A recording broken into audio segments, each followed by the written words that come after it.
মুসা আলাইহিসসালাম বনী ইসরাইলের এক সমাবেশে ভাষণ দিতে দাঁড়ালে তাকে জিজ্ঞাসা করা হলো, কোন ব্যক্তি সর্বাধিক জ্ঞানী?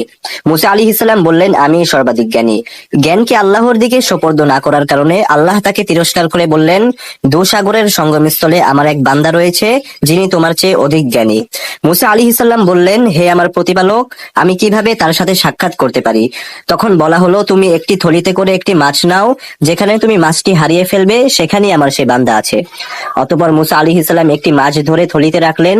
এরপর মাছ নিয়ে তার সঙ্গে ইউশা বিন নুনকে সাথে নিয়ে চললেন। শেষ পর্যন্ত তারা একটি পাথরের কাছে পৌঁছলেন এবং তার উপর মাথা রেখে বিশ্রাম নিলেন। মুসা আলাইহিসসালাম ঘুমিয়ে পড়লেন। এ সময় মাছটি থলি থেকে বের হয়ে লাফিয়ে সমুদ্রে চলে গেল। অতঃপর তারা উভয়ে অবশিষ্ট রাত এবং পুরো দিন পথ চললেন। পরদিন সকালে মুসা আলাইহিসসালাম তার সাথীকে বললেন, আমরা তো সফরে ক্লান্ত হয়ে পড়েছি, আমাদের খাবার নিয়ে এসো।